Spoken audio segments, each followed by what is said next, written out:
We go. We are live, ladies and gentlemen. Welcome to the Men of the Metaverse podcast. I am Brandon, aka Beast Dad. I am here with one of my best friends, Lewis, from My Life, My Money Media. Lewis, how you doing today? I'm doing good, man. We gonna talk about some guns. That's why I got the overalls on. I was wondering if that's the look. So is that like a staple for, gun carrying people? Like, are they blue collar? Are there any white collar people who? But because it has to be, right? Or is it just more of a blue collar thing? Wrong, Brandon. Mm. Anybody can wear overall. It's a working man's clothes. Okay, it's working man's clothes. But I'm talking about guns. Do rich people have a bunch of guns, kind of like how, people with overalls have 7 guns and they don't. Nah, rich people got the police and the government protected. I agree. So only people who need guns in America is the working class people. Nobody else need them. I got you. Yeah, the police come to protect property. They ain't protecting no life. I got you. So what you want to get into today, though? You got a video? Hold on. Go ahead. In the words of Kyle Rittenhouse, I came there to protect property. That's what I came there to do. Yeah, I got a video today. So it's going to be an educational video because it seems like some people think handguns calibers really make a difference. Brandon, do handgun calibers really make a difference in your opinion before you watch the video? I don't think so. Just because it's not such a large difference in the caliber of gun, and I mean in the caliber of bullet. So I wouldn't think so. And that's just me with little gun or bullet knowledge. Damn, Brandon, you correct. You got little knowledge, but you made a reasonable answer. Right. But why would people think it's be a drastic difference, or they'll say their millimeter is better, and like I said, I didn't even know it was a 10 millimeter bullet, but now I'm learning, and everybody was chiming in on a 10 millimeter bullet. I think people, guys, like we say, could get emotional. So they love this is my they like the Chicago Bulls, they like the Patriots, right. They like the Dallas Cowboys. So Let's take the Dallas Cowboys example. A Dallas Cowboys fan would think ridiculous, even though the data says something else. Right. Every year, the Dallas Cowboys going to win the Super Bowl, right, Brandon? Right. Dak is looking good this year, or Tony Romo's looking good this year. And they are die-hard fans. Correct. So they refuse to listen to the experts and or the history or the data, and they say we're going balls to the wall on a 45. Correct. We're going balls to the wall on a 40 cal. Right. And ain't nobody like no PCO 9 millimeter. But this is my thing. So what I saw the video. I can't even remember, because it's not like you just put that up. It's been up for a minute. It seemed like not a long time, but probably about 2-3 weeks. I cleaned up my gun box, straightened up. So what is the argument for people who don't know? If you're catching this live or you playing back, what is your argument? I made a statement that I said a 9 millimeter is preferred. Now, this is based off my knowledge. Right. The reason I said a 9 millimeter is preferred is the ammo is readily available, because the 9 millimeter is one of the most popular rounds in the world. Right. So when the zombies come and you got to loot people just like you do in the movies or video games, it's a higher chance you will find a 9 millimeter over anything else. Right. Second reason, a 9 millimeter is a light shooting gun. It still shoots, but it shoots light, so you could get on target a little better. Yeah. Also, a 9 millimeter gun usually hold more rounds in the magazine, Brandon. Yeah. Why do you need more rounds in the magazine, Brandon? Just in case you shooting at a moving target, you'll have more opportunity to hit the target. We could say that, yes, but check this out. Go ahead. In a lot of cases, now this information may be 10 years old. When you pull your gun in self-defense, the first 1 or 2 rounds is going right in the ground, baby. See, that's a good point, because like I said, I'm not necessarily into guns, and I don't know, I don't think about those kind of things. Like if you in the moment, you reaching for your gun, you may shoot yourself too. So that's something to think about. So yeah, you may waste a couple of bullets on the ground or as you coming up because you so startled. You know, so good point.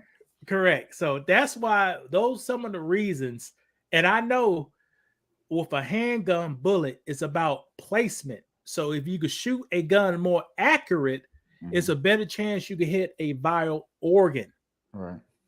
So and before you say that, I think I've shot a 40 cal. Like it's a little more kickback. It's no kickback. I have a 9. I'm really comfortable with a 9. Like it doesn't move. You just pull the trigger and it basically will not move in your hand. So you can be a little more accurate opposed to some of this other ammo we're about to get into. Do you agree with that? Going with the size of the gun. If you have a below full size gun, you can tell the difference between a 9mm and a 40 caliber bullet. Okay. Because that 40 cal is gonna pop. Right. I own a 40 cal. That's not my go-to gun because I don't like the pop in it. Right. You know, I'm trying to put two in your chest quickly. Right. And not startle. Well, I'm not saying that really matters, but like it's just a 9. It's just clean. It's simple. It's not too loud. And I think people feel more comfortable shooting that like out of nowhere. Like if I got to reach and grab my gun real quick, that's what I would feel most comfortable shooting. I mean, you could shoot a shotgun, same thing, but it's going to be a lot different. Like if I try to grab a shotgun, don't bring shotguns. Okay, but I'm just saying, just because that's an extreme. That's an extreme. But you see what I'm saying? It's a whole different feeling. If you got a shotgun, if you got a handgun, you better go for the shotgun. But I wouldn't though. But why? So why would you? Real quick, we don't want to get too deep in this. Why? So why would you go? I get why. But now, if a person don't got the drop on you and you're allowed to have both, right? Okay, both weapons in your hand and able to aim while a person shooting at you, that shotgun gonna be a little more. Correct. I can agree with that. You can miss and still hit. You're right. Corn how far the person is, you know. Right. So, and also you won't hit. You less likely to over penetrate. So if a person sleeping in the room, a bullet won't go through the wall and hit the person in the other room. Correct. So, Brandon, you want to get in this video? Yeah, go ahead. All right, I kind of fast forward. I'll go pause it 3 times or 4 times in the video. Okay. And we go discuss. And these are experts. It's not me or Brandon's or Men of the Metaverse opinion. These are experts. So let's go. Also spent some time out at the range for some demos with ballistic gelatin. Federal and their sister companies CCI and Spear do a lot of things really well, but they are especially well known for their self-defense ammo. Spear Gold Dot and Federal HST have developed a reputation as the standard by which all other self-defense ammo is measured. A couple of the guys who are partly responsible for maintaining that reputation are Chris Locke and Johan Boden. Chris is the product line manager for Federal, CCI, and Spear handgun ammo, and Johan is the technical lead for Federal and Spear's law enforcement division. After the range demos, they were kind enough to take a few extra minutes out of their day to answer some questions for us on camera. Because of all the ammo testing we've done at Lucky Gunner, I get asked tons of questions about handgun ballistics. I try to answer those when I can, but these guys are far more qualified to do that. So I basically asked them some of the same questions you guys have asked me most often. The first topic was ballistic gelatin testing itself. Why do we use ballistic gel to test ammo? And how do we know that what happens in gelatin has anything to do with how bullets actually behave in the real world? Ballistic gel is basically a rendered substance out of animal tissue that is brought back into a mixture that we calibrate to a certain specification, which gives us a tissue density approaching that of human tissue. The other purpose for having a certain specified density, as set forth by the FBI, by the way, is that you have an apples to apples comparison, that you have a continuous data set that is comparable one to the other. In other words, if we have density A shooting today and we're shooting density B tomorrow, they don't necessarily correlate to each other. So it's important to have that density as a non-variable. Ballistics gel is great because there is so much history and there's so much data, and it's repeatable data that we can make comparisons to. And it's not always a one-to-one ratio. So people get a little hung up on the 1 inch in gel equals 1 inch in some kind of organism, right? So it's not always that, but it's important to have that baseline to understand and measure against. So this much penetration we know in this calibrated gel equates to this type of performance. So it's it's not, people want to think things really literally, right? And it's not always literal. It's just a really good test analog to give us something to compare this to this to this in a really predictable way and have a meaningful data. Take the variables out and make sure we know exactly what it's going to do in the vast majority of situations. And then when you start adding variables to it, you can predict those a little easier. And then us being very lucky, having very good relationships with numerous law enforcement agencies over the decades, we have learned that what works on this gelatin and looks good on this gelatin ends up being correlated and proven out on the street.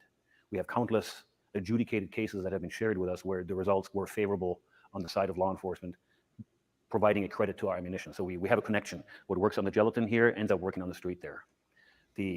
I guess one really cannot emphasize enough that the gelatin is a very good model. The true validation of the model is what happens when it's used for what it's intended for, namely on the street. And not necessarily. All right, Brandon, did you hear what the guy just said? Yeah. Now, most people don't know about engineering or research and development. They just read a blog site and say that got to be the truth. Right. This man said, here at Federal Ammunition, they perform a control test. People may not know what a control test or a control sample is. No, I think they do know. I think they do it in their backyard, out in the woods somewhere, and then they form their opinion. And they're like, "Look, I shot into a tree, and that's it." That's what I'm going with. So, but a control test is they set a baseline, so they shoot all these bullets in the same environment with the same equipment. This gentleman right here, I believe his last name is Bolton. He said once they discover their baseline, they get information from the FBI on exactly, hey, what did this bullet do into a person? right. People may not notice every time a person gets shot, usually the FBI gets that data and log it. Right. They want to know what bullet it was, how effective was that bullet, the spread of the bullet, the distance where they hit this person, and they use that information to like they have to do that so they can figure out what actually happened. And because usually it's a crime when somebody gets shot, so they want to get all the pieces together so they can formulate what really took place. Brandon's kind of right and wrong. How so? Your country bumpkins at the country redneck police station ain't doing all that. I hear you. And before you say anything, shout out to Nate. He said he just found a channel and I'm enjoying the content. So appreciate you, Nate, for chiming in with that. But go ahead. Country bumpkins. They ain't doing all that. It's when occasionally the federal government, the FBI, will say, hey, I want to have the reports on this right here. Right. Then the FBI take that stuff, it's government dollars. They go waste. Let me shut up. they go do a lot of research, right, to see, hey, this may be the one we need to do. So Correct. These people are experts, and they are using a test to come up with the solution. Mm-hmm. You ready to continue, Brandon? Yeah, let's continue. Shout out to Jacob. He put W, so we're just gonna say that's a win. That's what he meant to say. We're only one player in the market. I believe the entity that probably deserves the most credit for all this is the FBI. They have developed these specs through blood, sweat, and tears. A lot of blood too, right? That needs to be not forgotten at the very least. And it was learned that these attributes in a projectile work on human organisms fairly well. If you've seen any of our ballistic, since it's Black History Month, I'm just gonna say this: a lot of experiments was done on Black people. That's how we got all this information and this data out now. But they can't do that now. So they use these people who got killed with these bullets. They study that information. That's all I go say. Since it's Black History Month, I just pop that in there. Lucky Gunner, you have probably noticed that we use the synthetic clear ballistics brand gel blocks rather than the organic-based FBI ordnance-grade gelatin that Johan was just talking about. The synthetic stuff is just much easier to work with. It's less labor-intensive. The blocks come shipped right to us, ready to use, so we don't have to mold and mix and refrigerate them like we would the ordnance gel. The two mediums do not behave exactly the same, but for testing handgun ammo for penetration and expansion, the results are usually comparable. Where you do see a much bigger difference between the synthetic gel and the organic gel is in the temporary wound cavity. That's when the gel stretches out kind of like a balloon outward right after the bullet impacts. It looks really dramatic in gelatin, especially on high-speed video with the clear gel. But with pistol ammo, that temporary cavity is not actually a good indicator of how effective the ammo is going to be. That is just one of the ways that pistol ballistics differs radically from rifle ballistics, which is another topic I asked Johan and Chris to talk about. I think it can be pretty easily summarized by something that we, myself especially, learned from Buford Boone at the FBI many years ago, where it was determined that human tissue, by and large, has a certain elasticity threshold. And which really means is when a handgun bullet or a projectile at handgun velocities hits human tissue, we display very briefly, too fast for the human eye to see, the so-called temporary wound cavity, right? We're made up largely of water, a non-compressible substance. In other words, that water gets out of the way of that bullet screaming in, on impact. We have that large temporary cavity, and because we are elastic by nature, we recover from that. Our tissue recovers, comes back together, and what's left is the permanent wound cavity, namely the crushing path that bullet took through us. This temporary wound cavity, as we expand and recover from, is different when projectiles hit at greater than 2,200 feet a second. At that point, it appears we have surpassed the elasticity capability of human tissue, and that temporary wound cavity begins tearing at its limits and margins and becomes a permanent wound cavity, which also is the conclusion why people who are center punched with rifle projectiles typically succumb much quicker than people who are hit with handgun projectiles. The byproduct of that also seems that when a rifle projectile at those velocities bypasses an organ, you will still have organic damage, whereas a handgun projectile needs to directly hit a vital organ to do organic damage. Wow. Very big difference in the outcome. All right, here it is, Brandon. A few years ago, we used to have a lot of mass shootings. I mean, like 2017, 2016, 2015, a lot of mass shootings. And the doctors here in America was unprepared for the wounds that came from the mass shootings. Why do you think that, Brandon? I have no clue. They was using rifles and not handguns. Okay, but shouldn't they be equipped to handle that still? Just like a doctor said during that time, he said, I didn't see these wounds since I was in Iraq in a war zone. Got you. So okay, let me explain the difference between a rifle and a bullet. A rifle round and a handgun round. This gentleman said 2,200 feet per second is the magic number. Mm-hmm. Anything under 2,200 feet per second, when a bullet goes inside you and it creates a little shock wave, the shock wave don't have that enough force to rip tissue around it. So basically, handgun bullet. Correct. So basically, your fat or your stuff just move around the bullet and come back like nothing happened. But when a rifle bullet going over 2,200 feet per second hits you, when it does that little inspection, it passes the breaking point of our tissue and start ripping things around it. Right.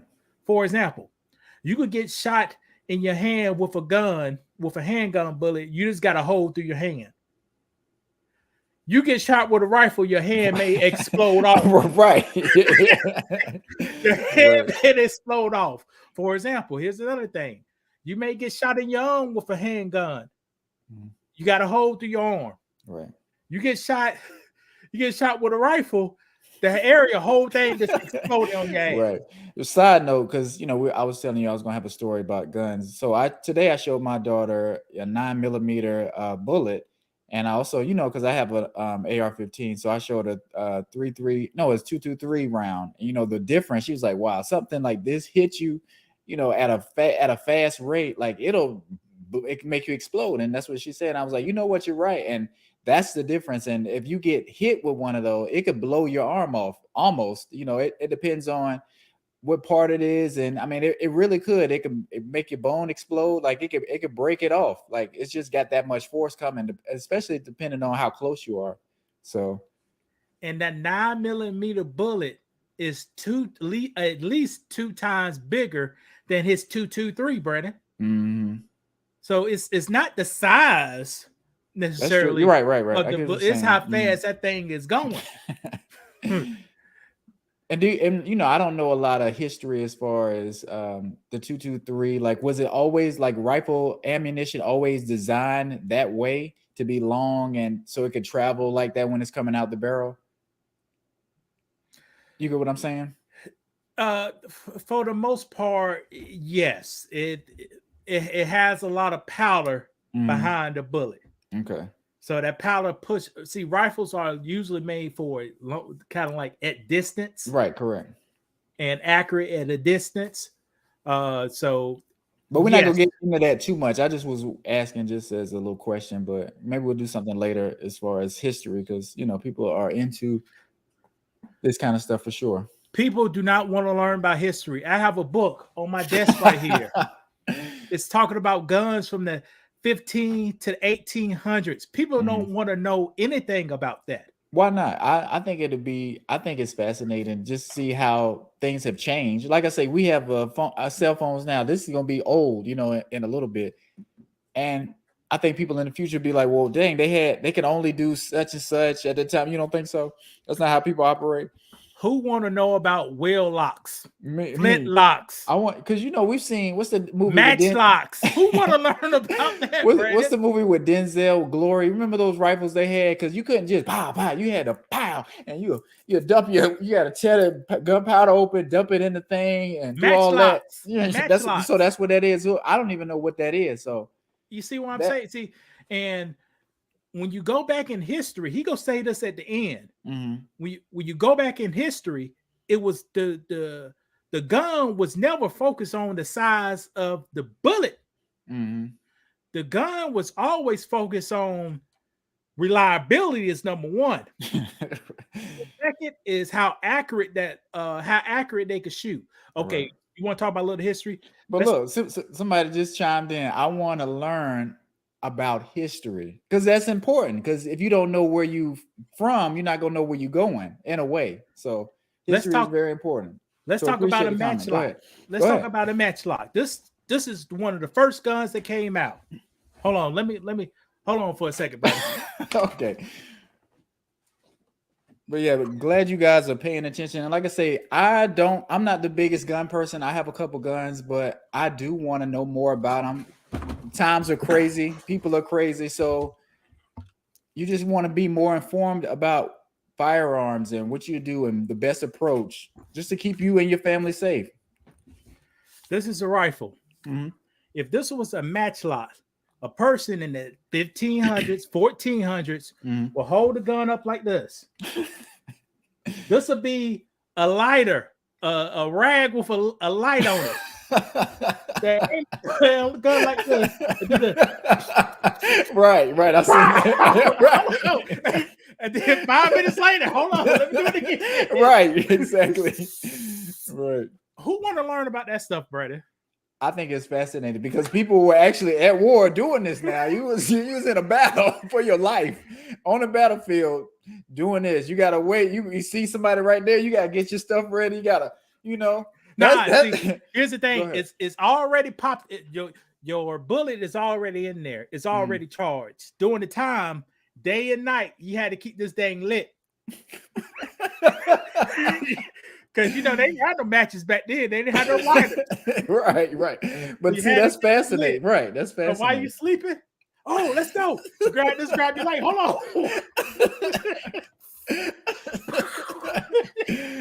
Right. There you go. That's but same thing about, we got grenade launchers and bazookas. Like they had cannonballs. Like that stuff is kind of fascinating as far as the history part of it. And you thinking you got the best technology at the time, but no, we're going to get better. We're going to do things better. So, and when you get to, this is FYI, when you get to the late 1800s, like this gun I just had was designed in 1892. When you get to the mid 1800s, you start to see a lot of things that we have in guns today. Correct.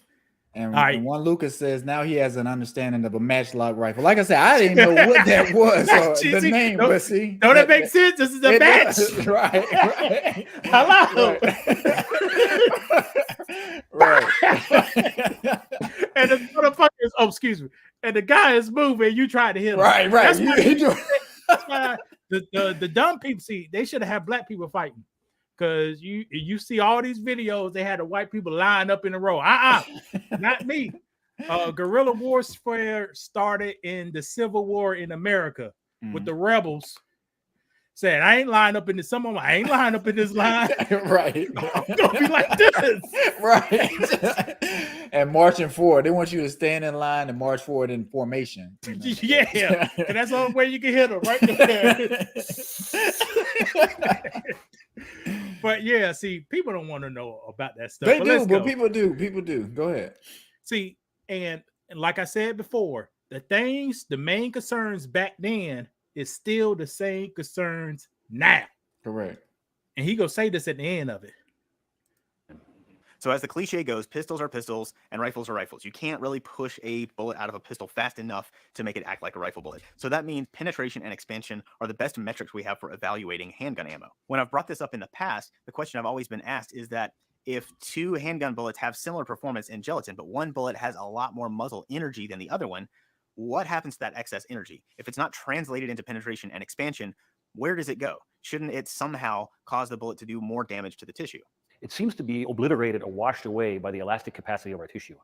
You know, you take, for example, a 44 Magnum, right, which is a 240 grain projectile coming in the neighborhood of 1,400 feet a second.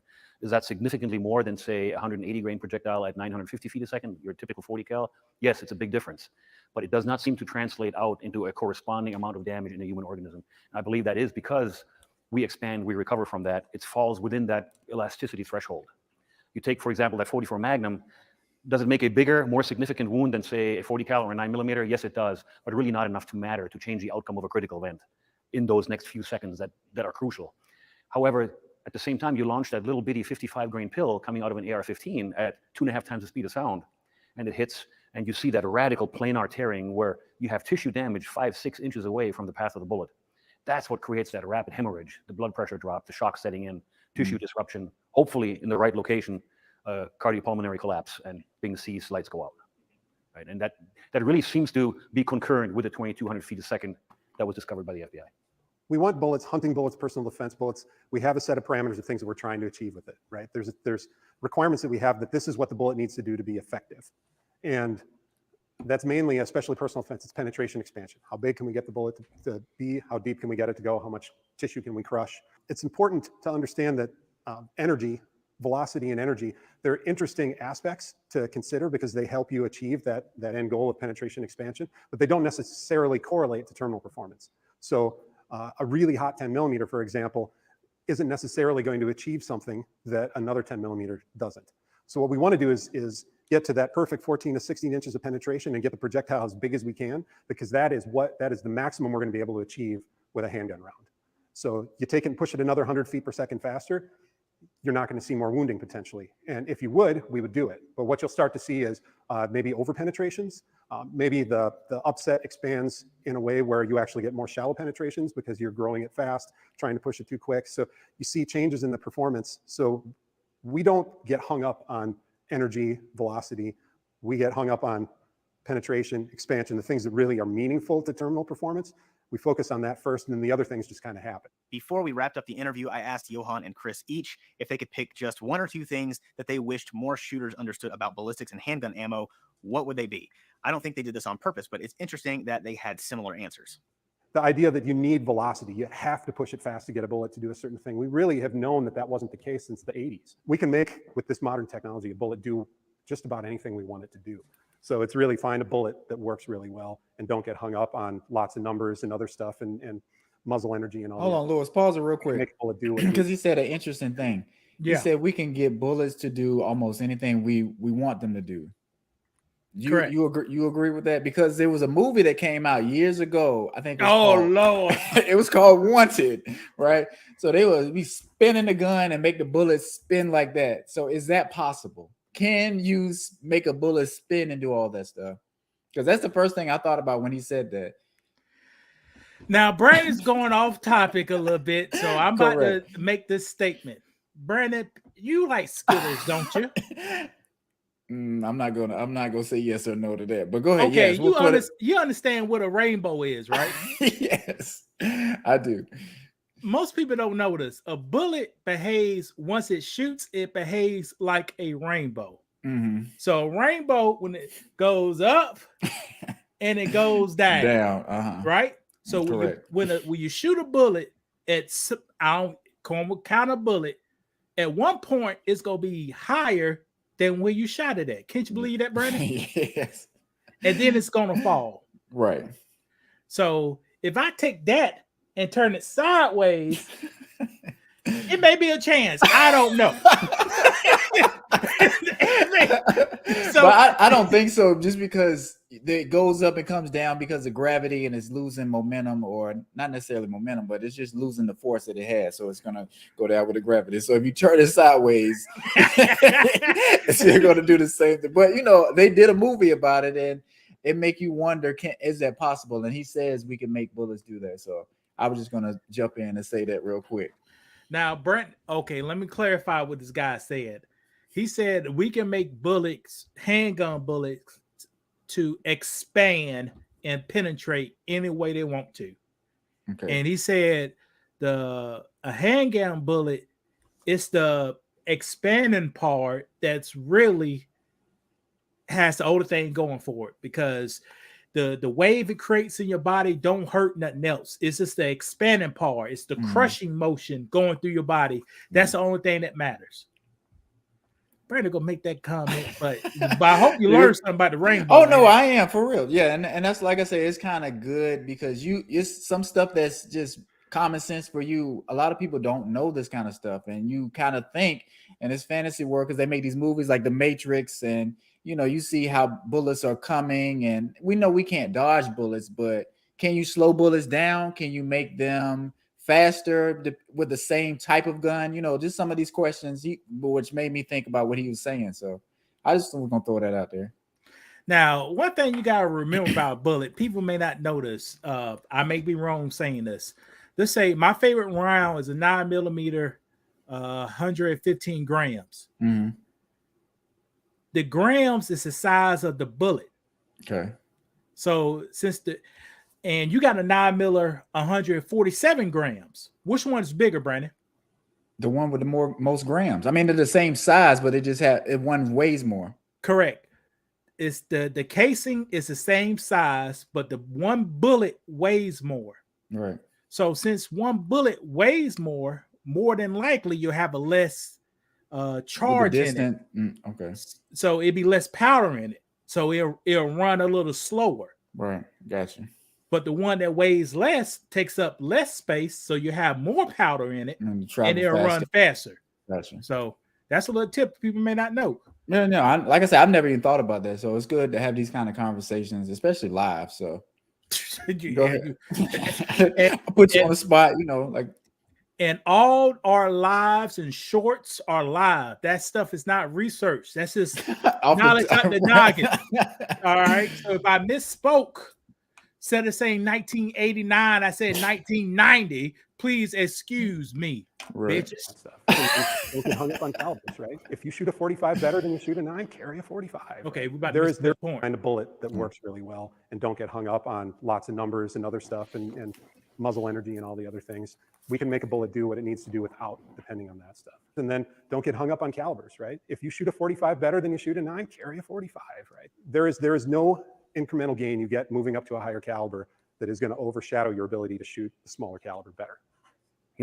Most of us who are quote unquote gun people have been in never-ending discussions and forums and reading hundreds of articles about how much better this caliber is versus that caliber, and the venerable this over the not so venerable that. And I just wish that we could get the message out a little bit better that handguns are handguns. If it's a 44 or a 357 or a 41, it really doesn't matter. They are all somewhat feeble given the potential danger that a human being can present. It is far more important to have the proper bullet design in the caliber that you end up choosing. If you end up developing a flinch and your groups open up and you don't like shooting a 40 cal and you don't practice with it because you don't like the punishing recoil of it, as an example, you'll be far better off shooting something like a 9mm that you have confidence in, that you can deliver accurate fire quickly into the vital zone of your adversary. Because in the meantime, we have learned our lessons. We can get the terminal performance of a 9mm projectile pretty much up on par with that of a 40, up on par with that of a 45. Don't get sidetracked by the caliber. Buy the best projectile you possibly can and shoot the caliber that you are good with. And then the thing that overrides all of them, it has to work. It's got to be reliable. Now, Brandon, did you hear that? Right. Did you hear what they really said? Don't get hang up on the caliber. Correct. Choose the right tool that you can handle the best.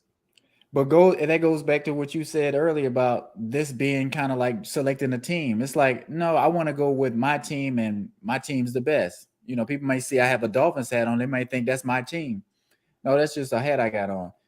You just have to do what's best for you. Go with, but you also can't put down somebody else's weapon, or say that you're not going to be as accurate or precise with that weapon.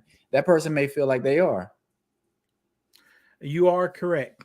If I had a daughter, or if I was teaching anybody what weapon, what firearm to choose, I tell them, choose a firearm that you are most comfortable with. Correct. And you can hit anything in this photo right here. Anything in this photo right here. Correct. Because the bottom line is, if you get a hole in your lung, Brandon, if one is a millimeter smaller or a millimeter bigger, it's not gonna make no difference. No, it's not gonna make a difference. But only difference it'll make if you could put that bullet where it's supposed to be put. Right. Let's do a biology test right here. Here's a biology test. I don't know what God done. I can't tell you what God done. But God gave man ribs, right? Why do you think you gave us ribs, Brandon? To protect our vital organs in the front.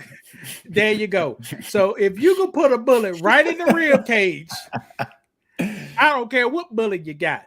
Right. If the person ain't on PCP, if the person ain't on crack, right, or the person ain't on something, K2, K2, which is legal, they gonna feel something.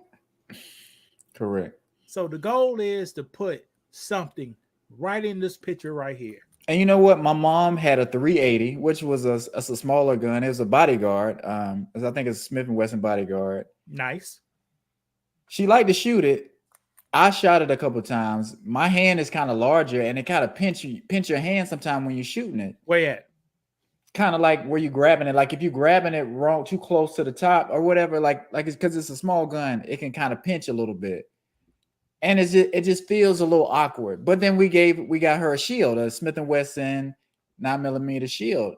And she's like, oh, well, I actually prefer shooting with this one, even though it's a larger gun. It just feels more comfortable when I'm firing. And I don't have even though it's a small gun, and you would think women love a small gun, a cute little gun. It's got 380 bullets. And, it just seems like that's what would be perfect for a woman. But no, that's not necessarily true. So.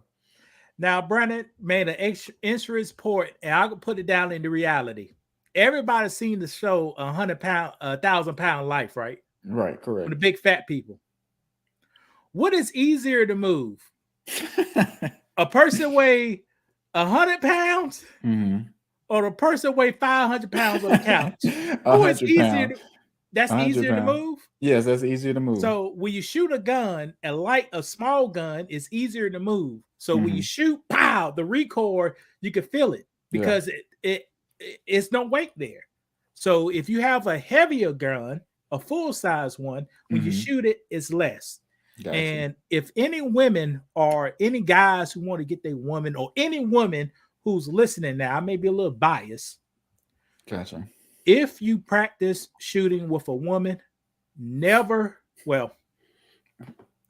I'm listening to this. I can't wait till you say this. Okay, wait, hold on. Oh, before you say that, I learned this. Never put a small gun.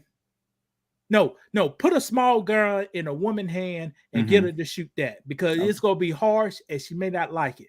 Then go ahead. Then when she goes to the big one, she'll be like, "Oh, this is nice." But in which way though? In which way? Like it's nice, like it feels better. You saying you should start with a smaller gun just so she can feel how a smaller gun feels, and then put the harshness. Put something standard. Because with one of my old girls, I put something big in it and it shot nice. Then when she shot something small, she's like, "Oh, that's too hard. I can't shoot that." I get what you're saying. But imagine if she went hard at first and she could have with the little gun, right?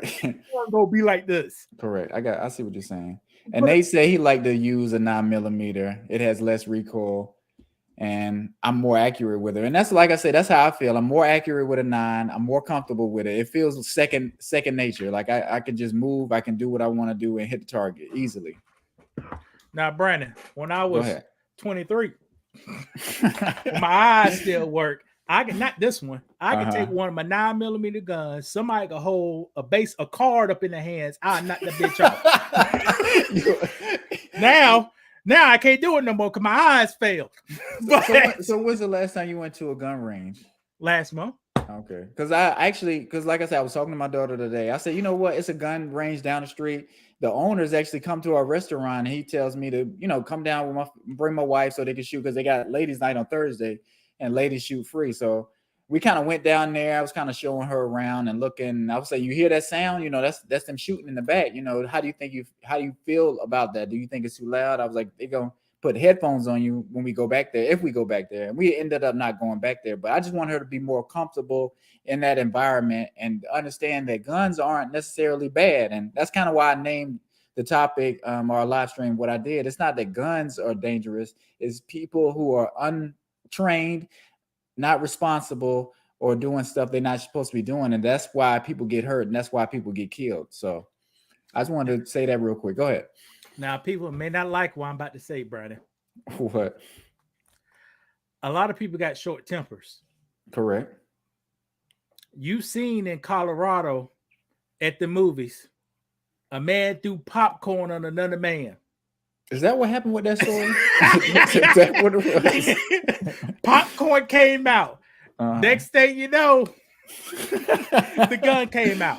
Those type that of wasn't a mass shooting one. That was just somebody that was a popcorn shooting over popcorn. Okay. It's a small amount of the population should not have one. Correct. Because the temper is low. And not just that, like you can get embarrassed in public and it hurts. Because I've been in the movie theater one time, and when you were saying that, it reminded me, like, you know how it'll get crowded, and you'd be like, can you slide over a little bit so we can get these two? Somebody said no, and they said it real loud and started cursing them out, and everybody started laughing. Wait, hold on. Now I'm about to talk. What you mean slide? So tell me the story. Now, all right, well, if you're in a movie theater, all right, so people don't like to bunch up. They want to leave gaps in between. So correct. I think somebody saw, it's two spaces right there. If y'all slide over, I'll have enough so me and my date can sit here. But no, that's not what they wanted to do. They was like, no, I ain't sliding over. F this, F that, and then they told you that? No, I'm just saying I was at a movie theater and somebody said that to somebody else. So now what you do? You either fight, boy, you better hope I'm 45 years old, because 20-year-old, you get punched in the face right there. Right. I'm trying to be considerate. I paid tickets. It's a public event. It's full in this motherfucker. Oh, excuse me. We know at church, when you go to church, you got your favorite seat. Correct. And you see a person walking down the aisle, please don't sit by me. Right, when they sit by you, you got to scoot over. That's all it is. Tell me, no, I got a kid. Man, you better get punched in your damn face right there. Right. And another situation out that I had to actually do something. Me and my she was my girlfriend at the time, but you know how you leave in the movie theater and everybody's kind of walking out, and somebody came and pushed me and pushed her, so I had to grab him back. I had to pull him back. But luckily I'm just kind of tall, so people don't really mess with tall people that much. But if we might have been eye to eye, it might have been a fight or something. I might have to fight for real. But luckily, what do you say when you pulled him? He was like, oh, my bad. Like I pulled him hard because he bumped me and he bumped my girlfriend. Oh, so. Boy, see, he lucky. He lucky because he did. With me, I mean, I even care. Okay, but with her, shit. Right, and that's the thing. Now I'm looking like a punk. I have to do something. You know what I'm saying? So yeah, just be careful in these situations. And I could have pulled him back, and he had a gun on him. You know what I'm saying? And that could have been something different. You're right. Somebody see a big tall guy like you got to get two to the stomach. You got to get it. Correct. I say I feel for my life. This man is black. He got the dreadlocks, and he smelled like marijuana. And shout out to Teddy Two Guns. He says he does like 9mm over 45s, but it shoots flatter. Like, so what does that mean when it shoots flat? And you shoot a little farther, but not by much. You remember the rainbow? The rainbow ain't necessarily like that. It's kind of like, can you see? It's kind of like then go up. See, some will go up quick, then float down. So if it shoots flatter, it shoots straighter it shoots center for longer. Okay. What are comments you got down here, Brandon? Okay, well, it's another. Well, one Lucas said, "Thank you for the information." Like I say, we try to be entertaining and informative at the same time, just because you're not really gonna get that everywhere. Because people like drama, but we do. I enjoy history. I think you enjoy history too, and like I say, you got to know the history of something, the present tense, to kind of know what is in the future for you. You know, as far as guns, like, do you think one day we're gonna be like Star Wars where they have laser guns? Like, that's just something to think about. Like, what's the next step for firearms? Or are we going to be stuck here in bullets? Same thing with cars. Like, we had gas, and now we're moving more electric, but it's not a huge leap. Like, we're not fully going that way because it almost doesn't make sense for everyone. Hate to inform you, Brandon. Those laser guns and sound waves and lasers, they already exist. You Well, just that's can't correct. get 'em. Yeah, that's correct. Only thing you could get is gunpowder with a rocket in of it. Correct. Because the military is working on that kind of technology, sound waves, EMP, all that kind of stuff. Like, it's chemical warfare. It's all kind of stuff like that. So, and all that stuff is getting tested in real life now in Ukraine and Russia. Correct. So they sending stuff over there, and believe me, like the FBI done, they recorded information what happened. Right. Take a video when we drop that little thing in the building. It don't blow up the building, but all the air particles turn into fire. So you breathe it in, you just die on the inside. You know what I mean? That kind of stuff. Right. Yeah. But at the same time, they tell you not to kill anybody, or you go into jail. You should kill nobody. But guys, here's another argument I got on here. When you compare a 9mm, a 40 cal, and a 45 bullet, that's like you comparing the size of a nickel, a penny, and a dime. And how so? If you, Brandon, you got change around? You got a nickel around you? Actually, I do not. It's all in the car. I keep changing the car, but go ahead. Imagine if you put a penny on your shoulder. Uh-huh. And it just punch a hole through it. It punch a hole through it, right? Right. Imagine you put a dime on your shoulder and it punch a hole through it. It punch a hole through it, right? Right. Yep. Imagine you put a nickel on your shoulder and it punch a hole through it. Punch a hole through it, right? Correct. What difference gonna make? All of them about the damn same right. size. What difference it gonna do? You know what I mean? But like the guy was saying, it's a lot of people having this conversation in the Reddits and community tabs and just all that kind of stuff. I guess they're really, really interested in riding for that type of ammunition. And I get it. I understand, but it's all the same at the end of the day. Now, disclaimer. In those videos we just watched, we only talk about humans. We did not talk about animals, because they a different story. How so? Brandon, you ever try to tackle a cow or something? No, I haven't. Ain't you could throw a dog off a truck and a motherfucker still be walking along like nothing happened? Possibly, yes. But if you get thrown off a truck, what's gonna happen? I'll be rolling. And what happens when you get up? I'm gonna be dead. That's what's gonna happen. I know. Something gonna break.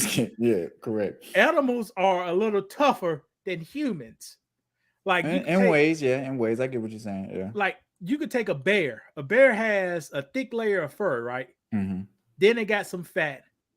Then it got some hard bone. Then it got a lot of muscle. Then it got organs. So in those particular rounds, you may need a 44 Magnum to punch through all that. Yeah. And a 9mm may not work in that case. But on humans, some people faint off of a needle. That's true. I've seen it. An animal ain't gonna never faint if you give them a needle. That's how soft humans is. That's true. Why are we like that? Side note, because I've done some phlebotomy work, and this big dude came in. He had a tattoo on his arm too. Now he was like, I don't like getting my blood drawn. I was like, I hear what you're saying. He's like, because I just get nervous when we all come over here with that needle. I was like, well, you got a tattoo on, it's not that big of a deal. It's just one poop, and I'm getting some blood, and you got it here.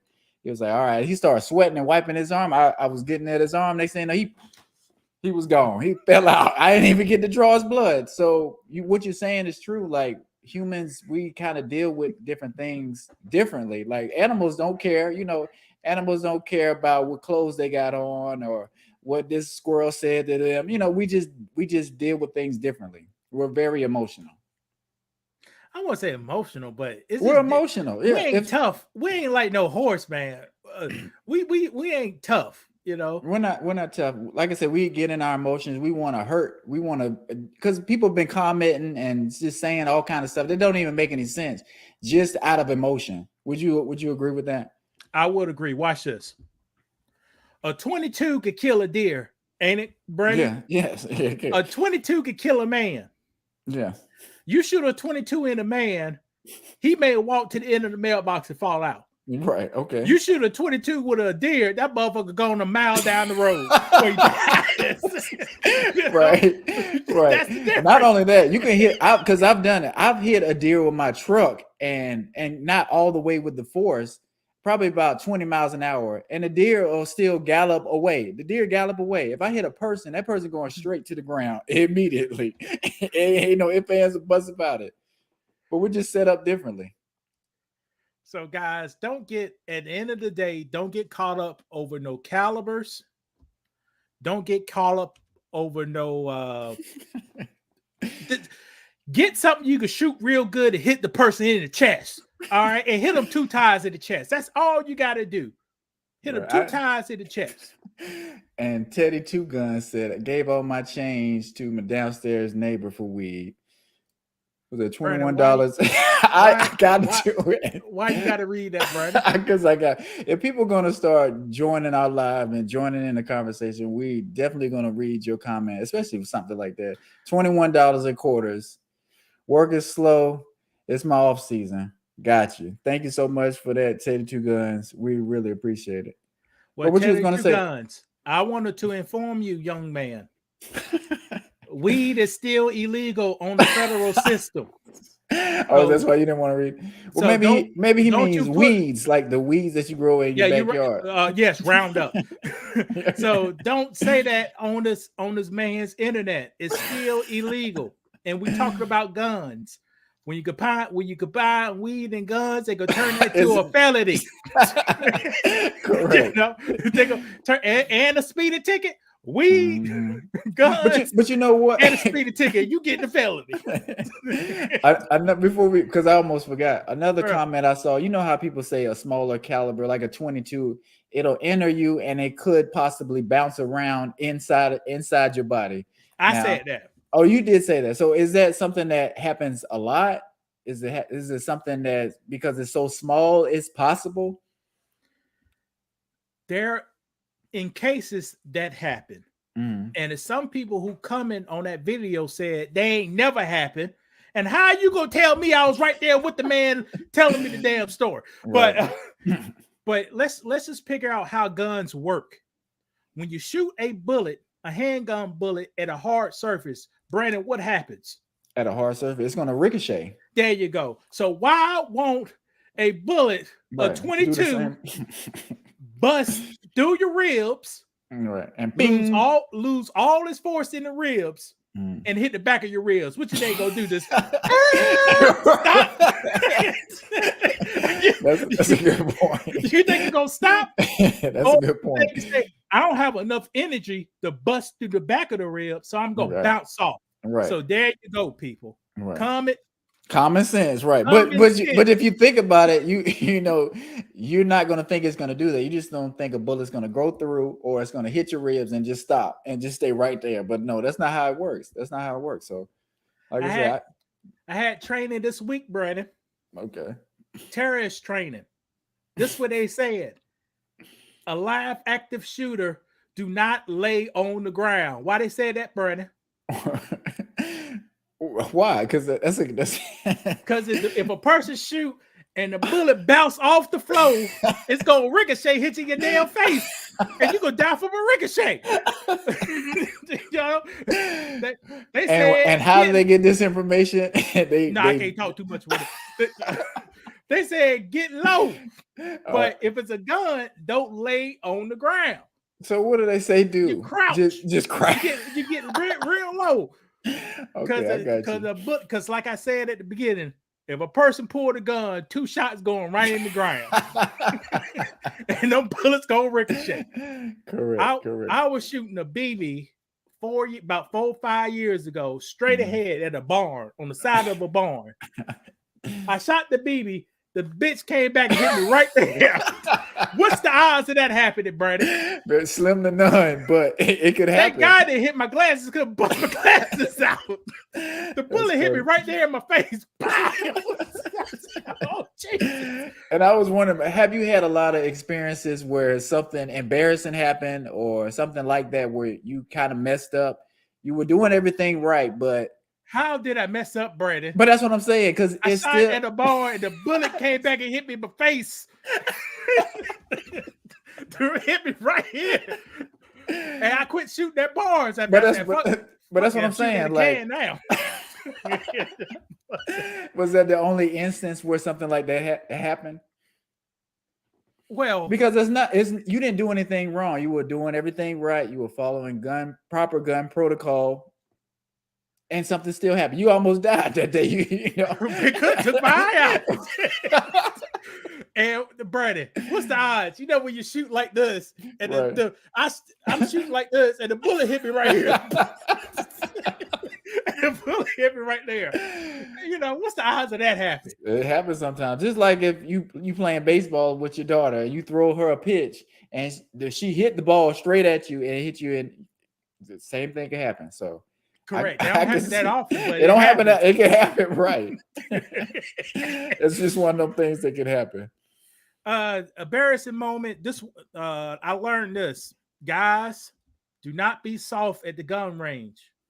When them hot shells go in your glasses with your eyeball right here, don't be just knock that bitch off and keep on shooting. Or if it go back down your shirt. Right. It's been a minute since I've been to a range, but yeah, shells do come out, and it could happen. It could happen. So you got to play it off, and that's one of the things I wanted to touch on. Like you're doing the right thing, but you can still have an embarrassing moment at the gun range. So you got to play it cool a little bit too. Actually, that needs to happen because after the first time, I shot the gun a few weeks ago. The bitch was go all up in the eye and run off and get it again. Right. So it needs to happen. I get what you're saying. A 22 at point blank range can cause major damage from a bullet fragments breaking apart. Anything at point blank range. Yeah, anything at point blank range it could cause that. What's a popular 22? I know it was a Dillinger. Like I can't even remember. No. What? A popular Dillinger would be a Ruger 1022. Okay. Great, excellent gun. The prices is jacked up. I would love to get me a breakdown Ruger because I'm kind of like scandalous. I want something you can put in the book bag and put a suppressor and you can ride out somewhere. Teddy on here wilding. He's talking about ride out. But no, I was listening to what's his name? Charleston White. He was talking about a certain gun he likes, but people saying it was garbage. They're saying that he need to get an F&N. But he was like, I stick with, I think it was a Ruger. He was like, I stick with Ruger just because it's a better manufactured gun and I don't have the same issues I had with the F&N, but people like F&N because of the name and, rappers rap about it and it just has more popularity. So I think people need to kind of get away from that and do your research on guns. And is there a printout that you can get, or where would you go to look up information about guns and some of the issues? Do you go on YouTube? Like, how do you go about it? Damn, you asked me a question. But like I said, because you know about the firearms that have issues, just because you know the history. But damn, not too many firearms I have issues. Now, here's the thing right here. Go ahead. Check this out. But which ones can jam. Go ahead. A popular brand, SIG SAUCER. Mm-hmm. Now they said check YouTube reviews, but go ahead. I'm just that particular gun has a issue. Which one? Talking about the F&N? No, the one you're talking about. The one I talked, the P3 P320. If you type in P320, it'll come up. The U.S. has bought a lot of M9s or M18s, whatever they call it. Mm-hmm. But those particular guns in Ohio has a problem with police officers. Have the gun in the holster. Next thing you know, the damn gun go off. And I didn't touch it. So for some reason in Ohio, the law enforcement had the guns hosted and the bitch goes off. But this may seem like a dumb question, but do police officers normally carry Glocks? Is that their preferred gun? I can't tell you. But, okay, well, whichever gun they carry, does it have a safety on it? Do police officers have a safety on their weapon when it's holstered, or is that common practice? Well, if I was a police officer, I wouldn't carry a safety on my gun. Okay, but go ahead, explain why. The reason being, the type of holster I have is really nothing to get to it. So once you pull it and it's ready to go. Okay. And also safeties in engineering, if you add more parts to a device, it's more likely the parts to break down. So if you have a extra safety on there, you increase the chance of failure because you added more parts. I got you. And Teddy said Draco is the best backpack gun. You know how we feel about Dracos. Oh no, Jesus Christ! Like Dracos. Hey, Teddy, 2 guns. 15 years ago, they were selling Dracos, buy one, get one free. All right, just to let you know, Century Arms is an importer, but they usually back in the day they imported crap. And we had a whole video. If you really go down in our videos, we have a whole videos and we talk about the Draco. I prefer a person to get a Zap PAP 92 over a Draco. A Draco is a fab gun and it's imported by cheap manufacturers. And that gun has never been used in a war. The gun I stay at, the PAP 92, is killing people in Ukraine today. So what gun would you have? The gun that Little Dirk used in the video? As a prop. Allegedly. Or the guns in Ukraine right now. Right. That's your answer. Right, I got you. And you know what? I was showing my daughter my AR-15 today, and I just looked on. I said, "Oh shoot, it actually has a safety on it." I didn't even remember that it had a safety on it. So it just made me think about that. And when you were saying that having a safety can just mean another part that's going to break down, that's not necessarily necessary for your gun to fire. So let's talk about this. AR-15s, M16s, M4A, whatever. They may need a safety on there for our military service. Okay. So in Iraq, Afghanistan, they had a lot of guerrilla urban warfare. So you may have to go into a room with a guy directly in front of you and a guy behind you, Yeah. You not necessarily want a guy hand on the trigger right behind your back and somebody come in, oh, and then next thing you know, you get shot in your back. Right. So sometimes in some situations, a safety may be good, but believe me, police officers have a very, very hard job. America is more dangerous than Iraq over there. You think so? Yes. I agree. I'm just wondering. I didn't think you thought that. Yeah. So a police officer don't need no safety because you know good and well a person coming out, the baby mama is cheating with the next door neighbor. The police rolled up, Brandon. You know this is a dangerous situation. Right. Somebody getting shot. Right. So and they see that a lot. Ready to go. But I'm not trying to downgrade what people go through over war, but you see how a lot of people come back from war and they're kind of messed up. And it's the same people we got in law enforcement. So a lot of them are messed up. I know my brother has a friend who's in law enforcement and he's seen a lot of stuff, had shootings, had to do like therapy and all that kind of stuff. But it doesn't go away. Like those people, law enforcement, they go through a lot. They see a lot. They have to do a lot. Like I haven't killed anyone, but they have. Like that's something that you can't just brush off. So just remember that. I'm going to defend Law enforcement. Go ahead. the military. Okay. Now, the police has less rules than the military. Okay. A police could shoot first and ask questions later. Okay. Military can't do that necessarily. They have to be shot at, then they would retaliate. If you shoot at a military person, your whole place about to get bombed. But they had to get shot at, and then they retaliate. Mm-hmm. But the police, they can shoot first and then say, "Hey, we didn't know." Right. So it may be just a little bit different. It's I get what you're saying. Military requires 8 hours of year training, requires 6 months training, and you own the job. If you're active, you own the job for 8 hours a day. Mm-hmm. The police academy, 6 weeks, and you own the streets. 6 weeks, Correct. and you could turn fat. You see them big police officers with the big bellies. Right. It's a different thing, man. It's a different thing. And I guess I didn't think about that. Like training wise for the military is more intense and it's long lasting. Like if you, it's constant. Like you still in training, you still at war, you still in training. You got to get up in the morning, you got to work out, do all that kind of stuff.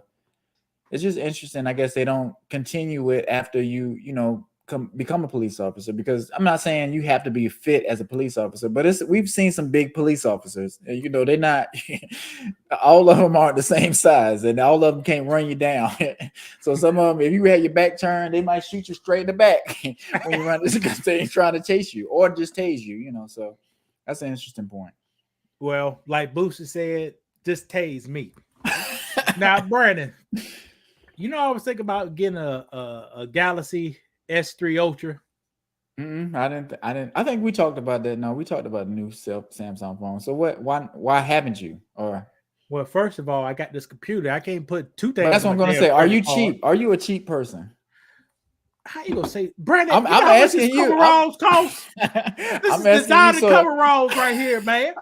This is Duluth trading company, right? Which is actually a really good brand. It's a good Walmart brand. Shirt underneath. So I buy quality where I need quality at.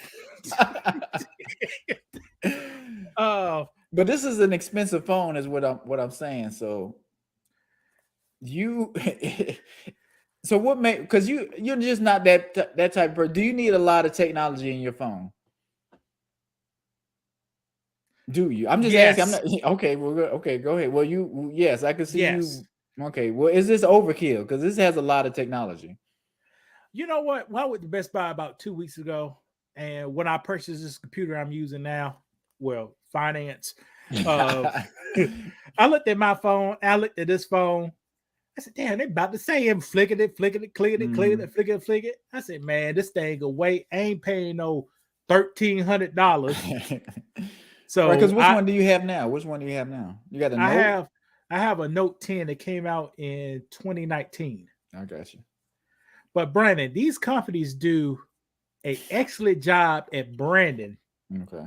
And basically, they take a pig, put lipstick on it, a little makeup, a little perfume, but they don't tell you the real deal, Brandon. No. And it's easy. We're easily fooled. But go ahead. I'll let you continue. If you go to Samsung website, this could be same thing. Brandon's iPhone uses same stuff. Yeah, correct. You go to their website, they say they have a 5,000 milliamp battery, Brandon.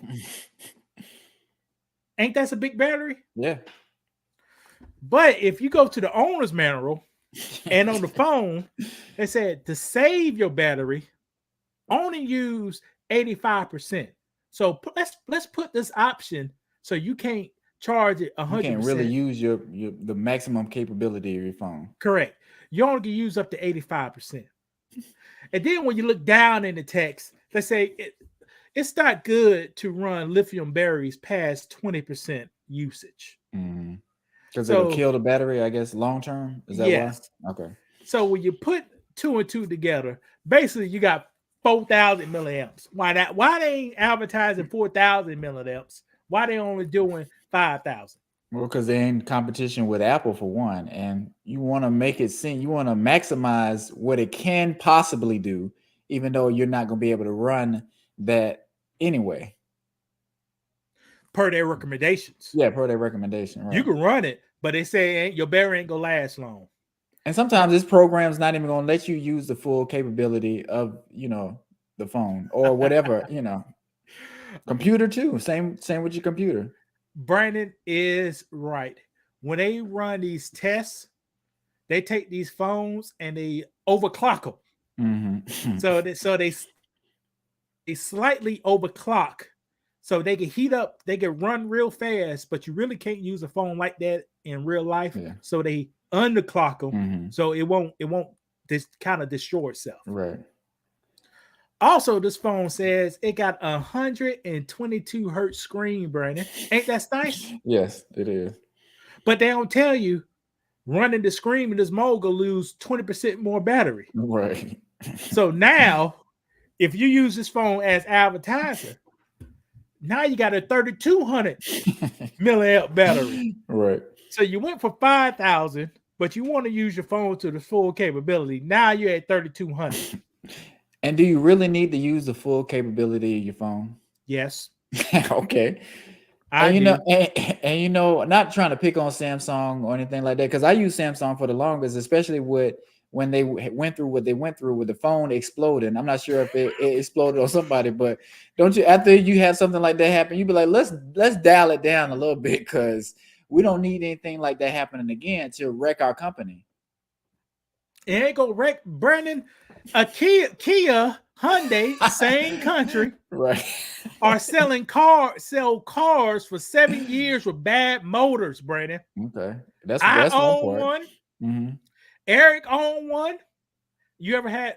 I have a Kia. Yeah, I got the a other Kia. Kia. You had a sedan. Oh, Altima? Optima. Mm-hmm. Altima and Sonata, they sold bad engines from 2016 to 2020. Mm-hmm. Millions of cars. Lately, you know, these boys get smart on stealing. Uh-huh. Kia forgot to put a password on the USB drive inside the car. Now people come up with a computer, plug a USB drive up there, turn the car on, right, and ride off. Right.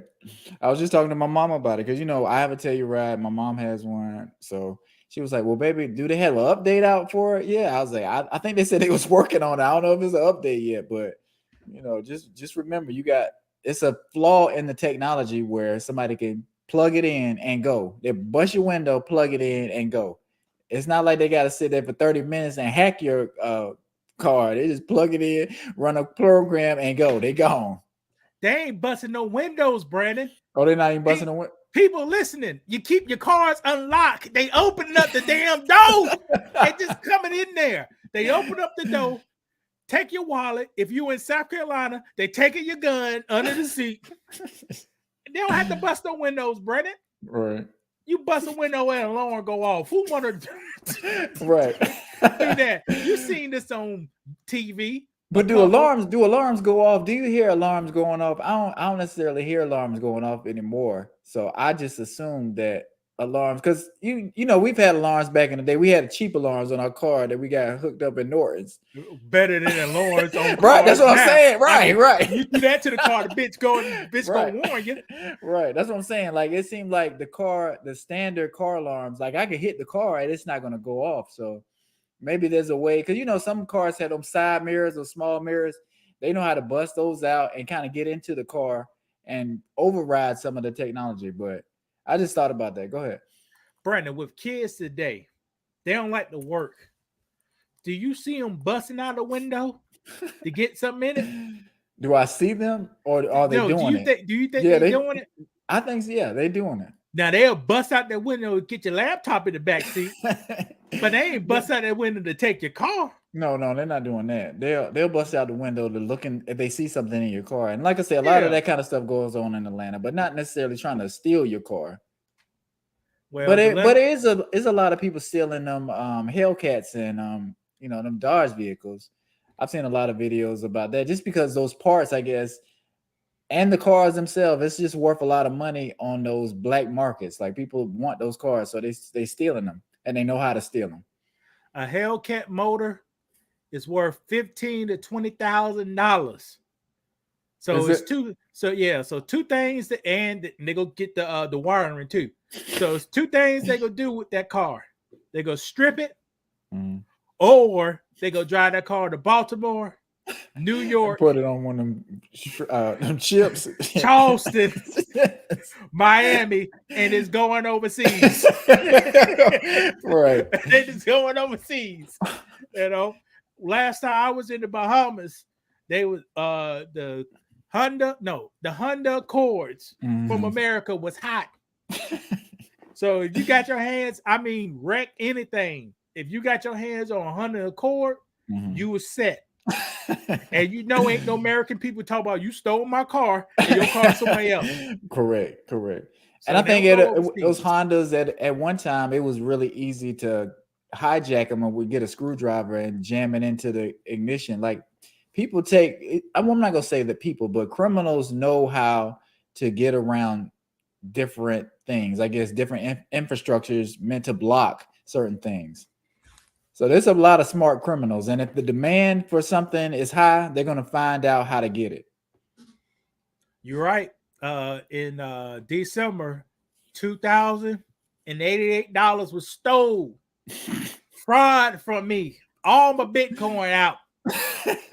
And Brandon, guess how much that money was worth like last week? How much? It was in the threes, damn near $4,000. Mm. And because they still send me things, hey, you had this much in here. Right. Gone.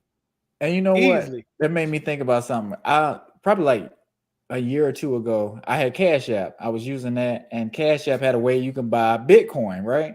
Uh-huh. So I was like, well, I don't really use Cash App that much, but I'm gonna go ahead and buy some Bitcoin because they had it where you can transfer your currency into Bitcoin.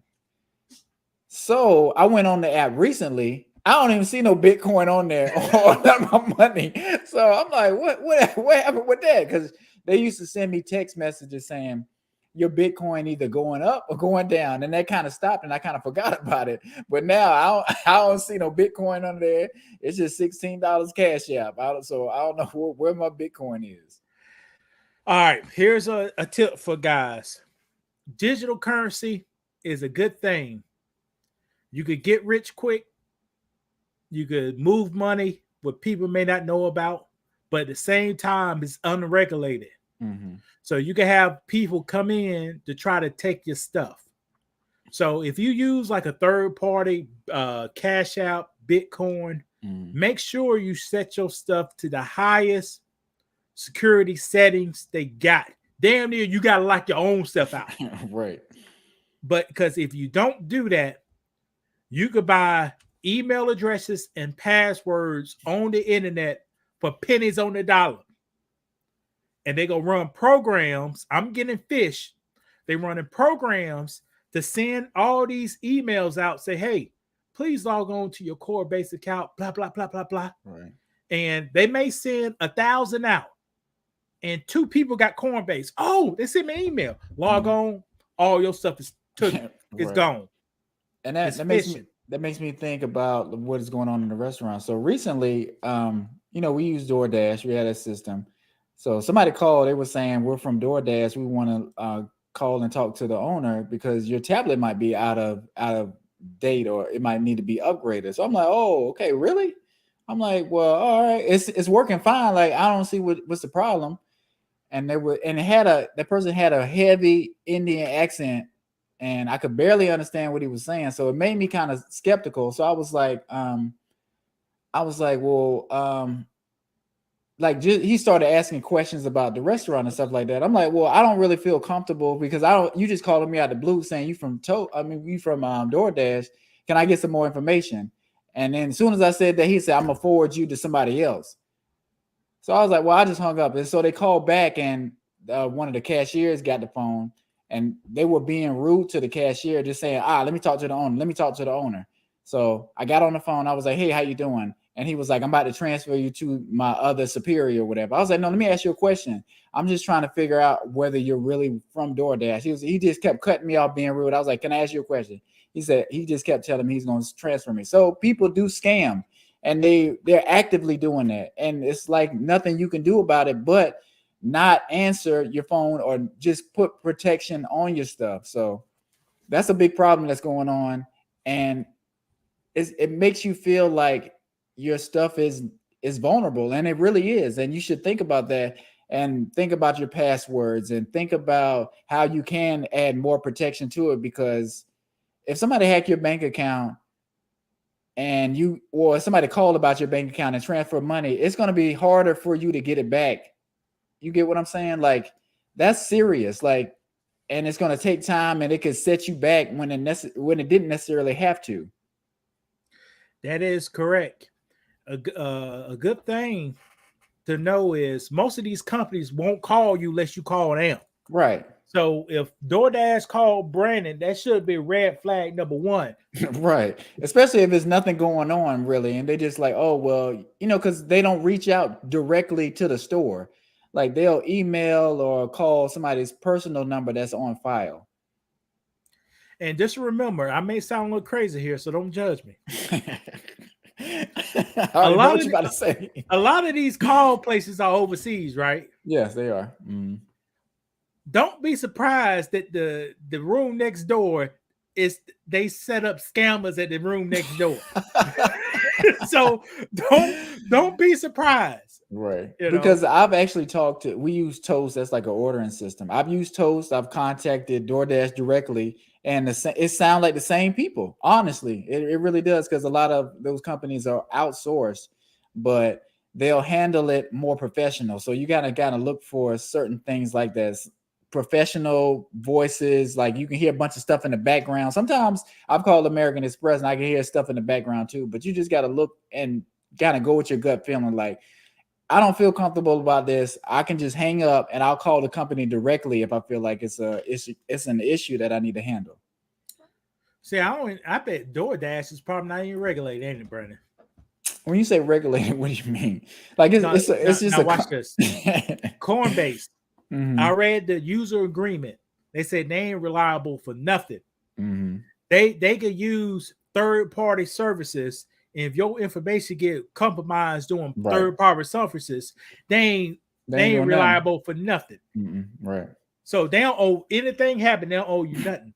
Right. But a bank may not necessarily get a real physical bank. Yeah, yes. A regulated bank. Yeah. It may not can't say that. Oh, we don't check.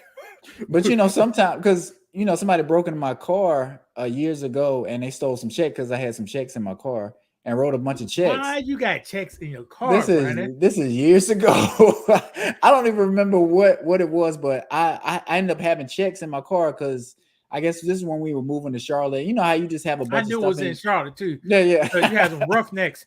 But crowds, listen to this.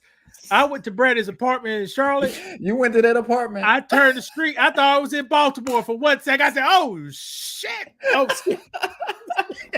But it's funny because people were standing up and stuff at the bus stop. Listen, because when my mom and my brother came up, they was like, "This where you live?" I said, "I was like, yes." She was like, "It's kind of rough up here," and we almost didn't move into the apartment complex, but it had great access to downtown Charlotte. You can jump right up. Listen, but listen. Keep going, Brandon. Keep going. It was the little train system. You could walk right up the street or just drive the street, ride straight into Charlotte, go to the Panthers game, do all that kind of stuff. But it's a rough. I'm not gonna say it was rougher than some parts of Atlanta, but it was a pretty rough area.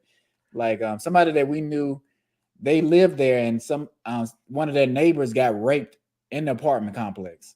You can't say that grape word on here, Brandon. Oh, my bad. I forgot. Sometimes I think it's just me and you talking. But anyway, but I get what you're saying. But like, looking back, I don't know why we moved in that apartment complex. And you visited that apartment complex? Man, boy, I was spoiled. I was living up in Wake County, North Carolina. I live where ain't no black person was around. And that's the complete opposite where we was. I turned that right. I looked up that road. Those people were standing at that bus stop. Or wherever. Yeah, that's right. It was like the train. I didn't know. It looked like a bus stop to me. I said, "What the?" I looked around. Trash on the ground. Looked around. Gas station. People standing up.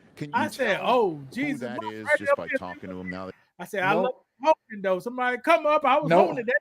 no lie, it at least 2 times a week you'll hear gunshots at night. Bow, bow, bow, bow, bow. No lie. And we stayed there. I don't know why. I need to ask my wife why we was living there, but that's where we was living.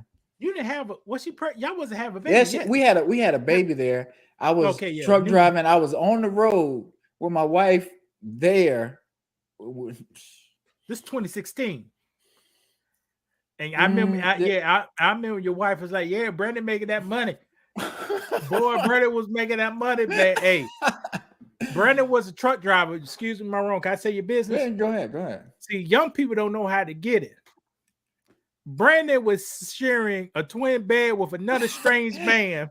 Finish the comment. One guy was driving while the other was sleeping. Then they Right. swap. Right. So if one In of the them had 18-wheeler, we got 18-wheeler, if one of them had bed bugs or ticks, they both got it. Right. And I was sleeping in a sleeping bag, eating a bunch of snacks, trying to go to sleep in the back while somebody else driving. And then after you'll just swap. So wherever gas I had, he go smell it. Wherever gas he got, I'ma smell it. But y'all was making that money, ain't it, Brandon? Yeah, we was making some money.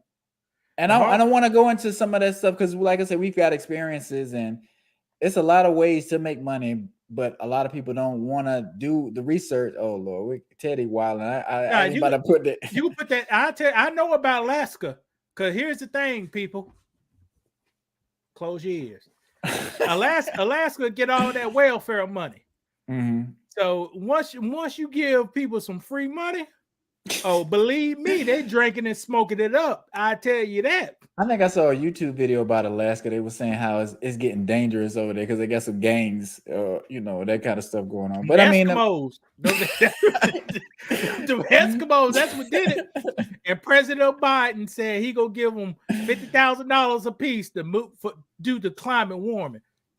To go to Alaska, he's paying it's climate warming. They said they losing some of the ice. So he's getting them out of there. He's getting them out of it. So he give them money to supplement their income. They can't go fishing no more like they used to. If you don't believe me, look it up. Look up the climate bill.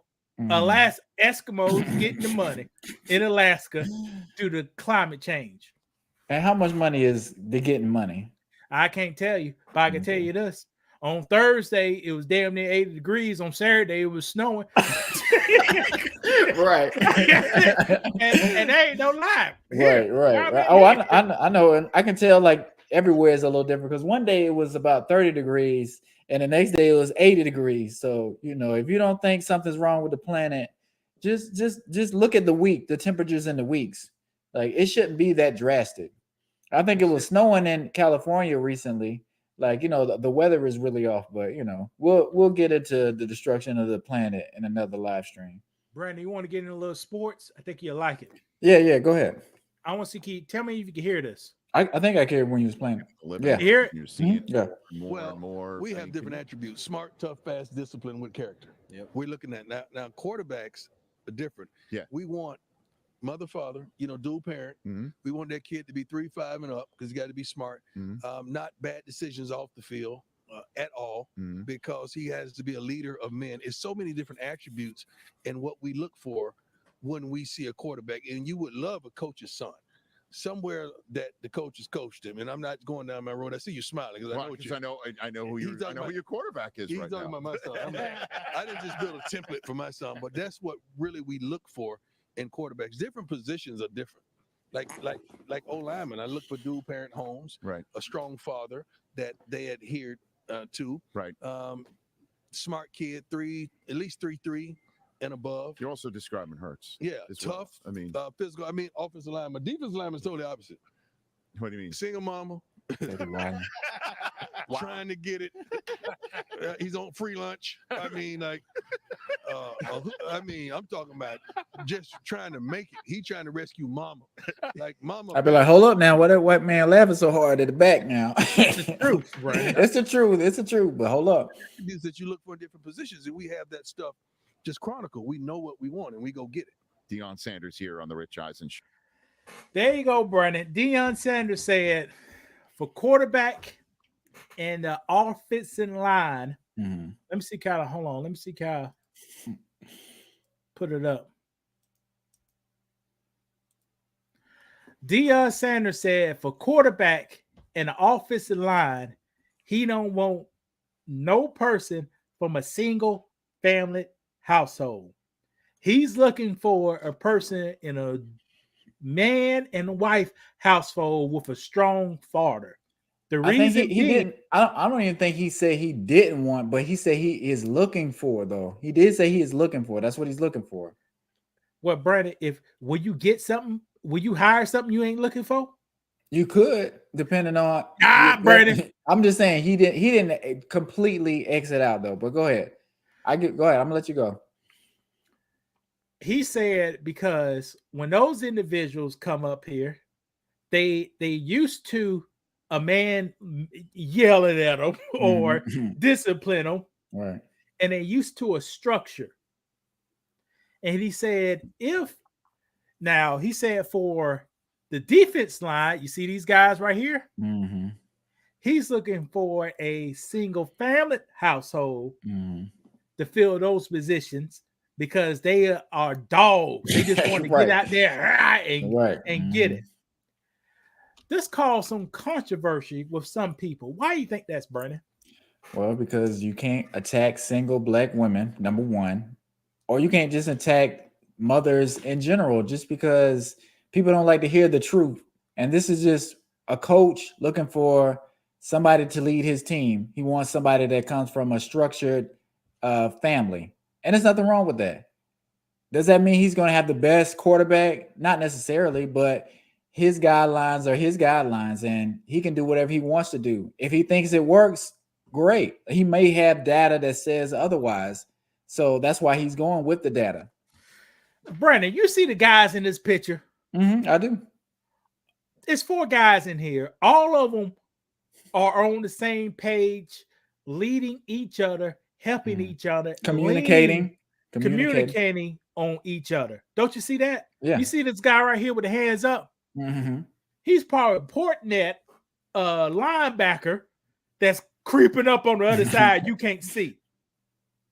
And if guys don't know football, some people don't.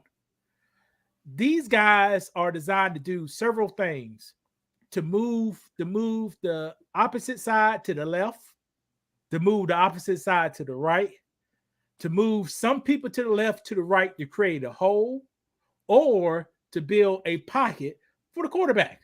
And call protection. Like maybe they see something, see a blitz or something coming, and they want to let the quarterback know. So, they can communicate that way too.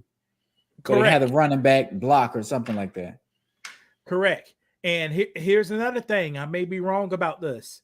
When these guys get set, ain't nobody can't move. All right. So they got to be on the same page. If you false start, you heard that false start is somebody jiggling, So maybe a single parent household may not work. I get what you produce with this, but people was mad, Brandon. But when you say they were mad, what were they saying? Because I saw that a video, somebody was saying that single black women were mad.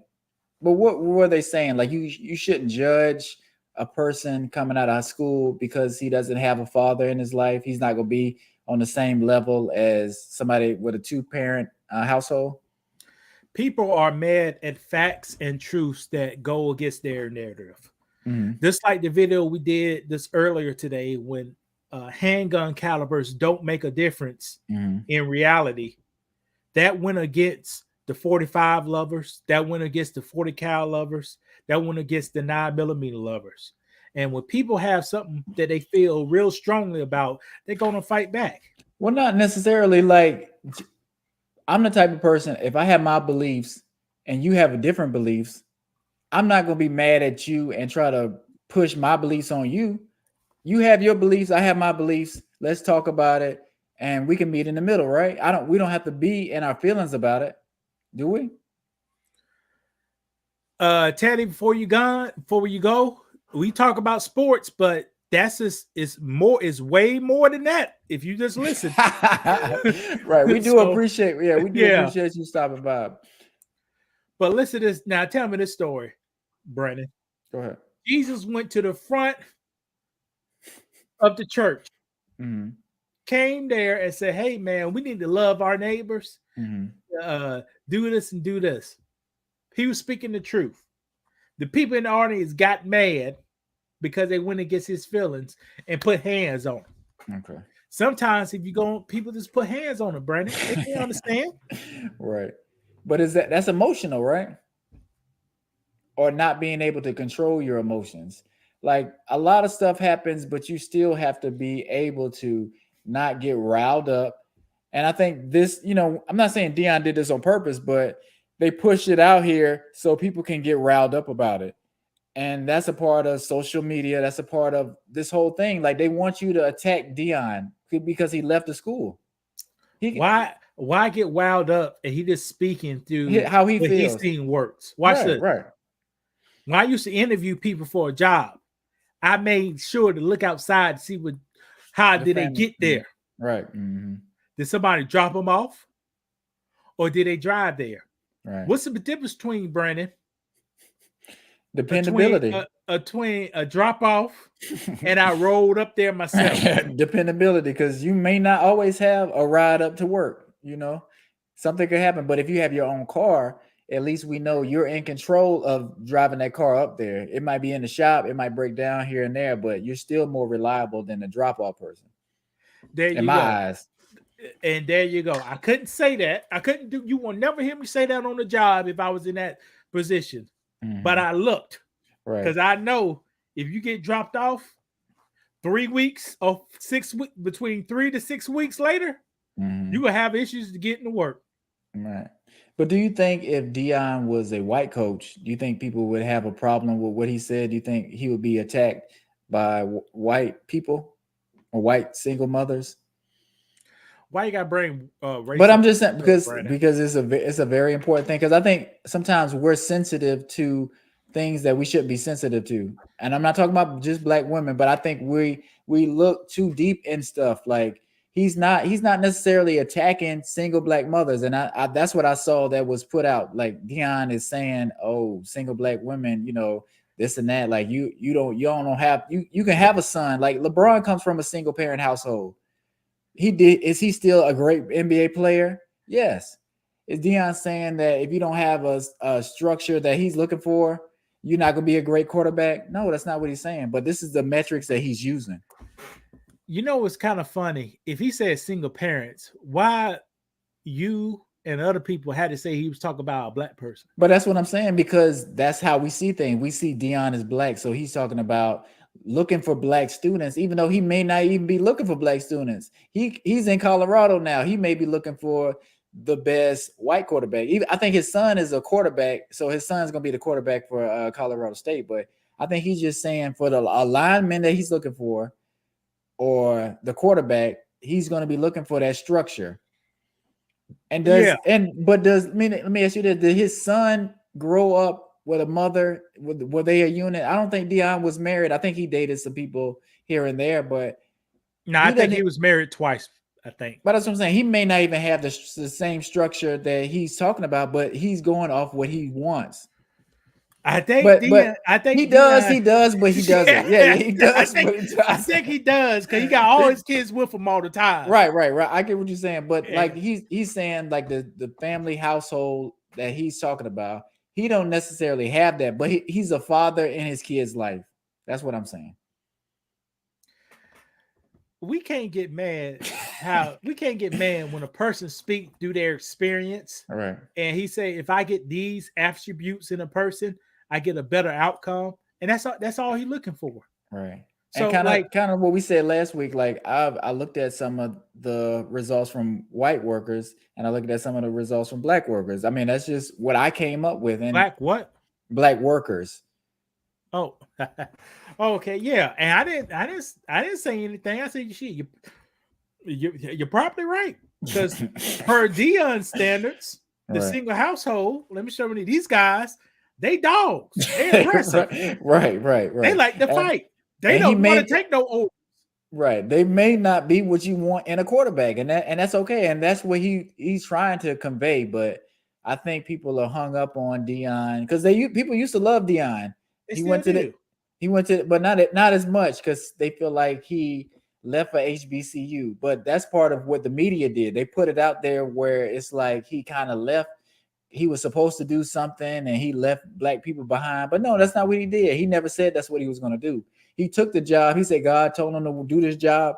But that doesn't mean that's the end of his book. This is just one chapter of his life. Deion said, the administrator said, Jackson State said, can you at least give me 2 years? Deion said, yes, I could give you 2 years. Did he give him 2 years, Brandon? I think he did. Didn't he? He Yes. gave him for almost 4. How long was he there? He was there for a 2 minute. years. Okay. Gave him 2 years. Okay. Did this school, after his successful first year and looked like his successful second year, did they offer him a contract extension to lock him up? Well, they were trying to, or they wasn't. They go ahead. Did they offer one No, before? no, Okay, so why are you complaining when somebody else reach out and then you talk about I can't match it? Well, Right. you had the first opportunity to lock it and up. I think they got comfortable, which you can't do sometimes. And you was like, oh, we got Deion, we good. We don't even have to, he gonna take the discount. He gonna be looking out. We good. We don't have to pay him anymore. We don't have to do this. We're good to go. Lamar Jackson, when he won MVP the following year, they had an opportunity to lock this man up. Did they lock him up after that year, Brandon? They didn't. Now look what they got. A whole bunch of mess on their hands. What's it? Prescott. Yeah, Dak Prescott. Mm-hmm. Dallas had an opportunity to lock him up on the cheap. They said, no, let's wait it out. Let's franchise tag him and renegotiate. Right. And now they lost a whole bunch of money because they failed to lock a person up. If you like something, you put the thing up into you, man. If you like something, you invest in it. Correct. Don't you love your wife, Brandon? Yes, I do.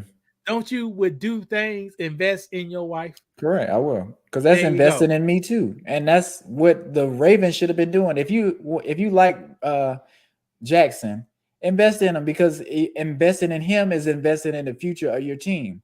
Being cheap is going to ruin your business, ruin your team. So you got to kind of think of it that way. And look at this note: if Jackson takes off his shirt, he got a tattoo of Ravens on his chest. He does. I think so. It's true. So if you got a person like that's that, why it was like, no, we ain't gonna. nah, Brandon. That's what they say. I said, no, he gonna stay because he got that Ravens tattoo. Nah, Brandon. He got the person with a Ravens tattoo on his chest. That's crazy. And the whole team likes But him.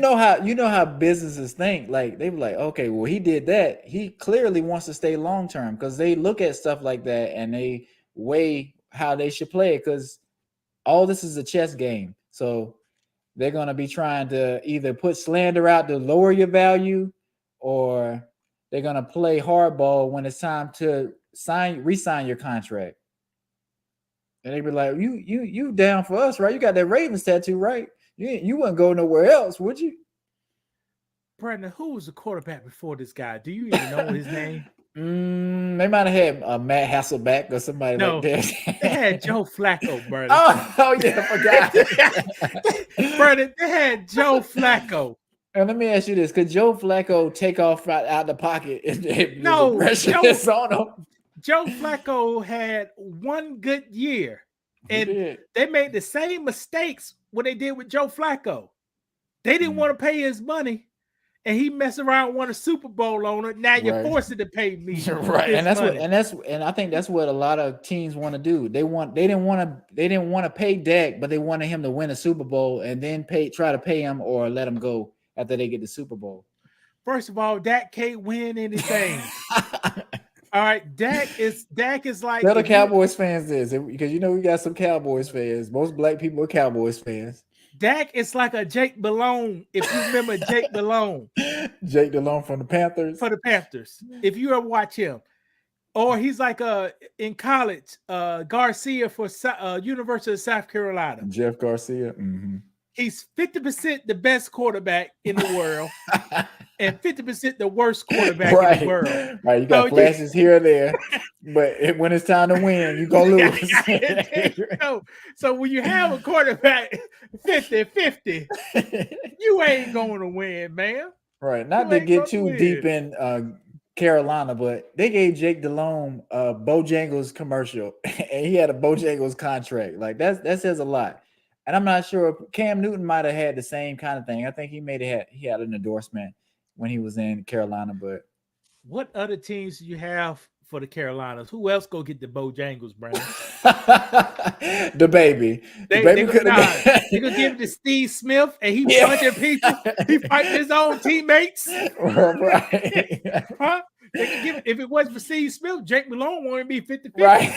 He'd be zero. Right. And they had Nazir Muhammad or somebody like that. They had Muhammad too. Right. Mm-hmm. Boy, I tell you, Steve Smith need to get his credit. He's the only person I can see Jake Malone go back, lunge the thing 40 yards in the air. and Steve Smith, the shortest guy in the world, come up there and grab it. Right, every time. So he would really catch. He would really try to go after them balls and make big plays. And it would boost Jake Delhomme. That's funny.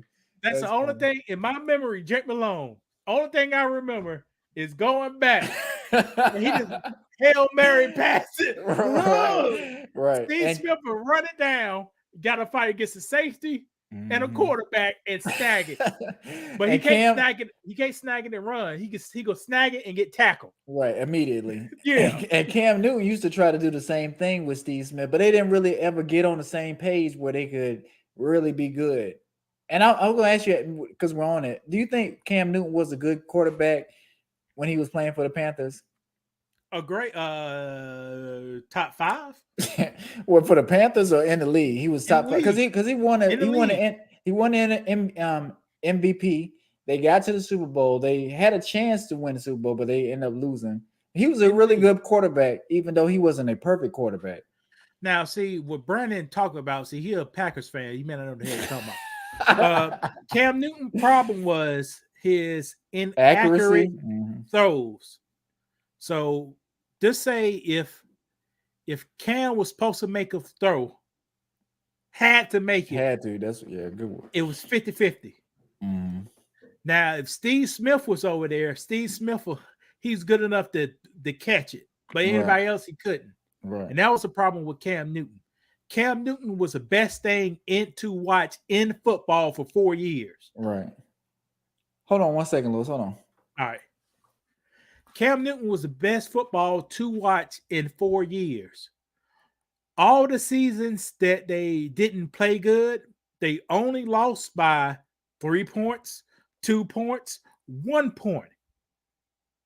So they only lost by that small amount. They didn't lose by a lot.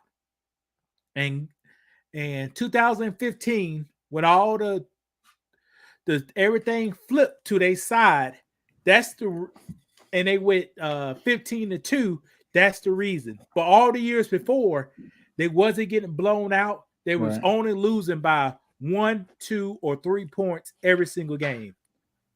Yeah, they had a pretty good team. They have a great team. Anything else, Brandon? No, we can wrap this up because my little family, they want to do something, they want to eat. But this was a pretty good show. I don't know. They just hungry. We about to try to figure something out. We got HelloFresh. We've been doing HelloFresh, so we might do one of those meals. Oh, okay. Just because it's a little easier. But you want to end it? You want to do the little? No, you wrap it up, Brandon. Okay. Well, thank you guys for watching the Men of the Metaverse. We had a lot of engagement tonight, and like I said, we wanted to do something a little different since people wanted to comment so much on firearms and ammunition. So I think it did work out for us. What do you think, Lewis? You think this was a better live, like a different live? I think it's pretty good. Okay, but make sure you guys check out our videos, and like I say, we're in the algorithm a little bit with that clip, so hopefully you guys get the notifications and stuff and try to join the conversation. But make sure you like, share, subscribe, all that kind of stuff. Talk to you next time.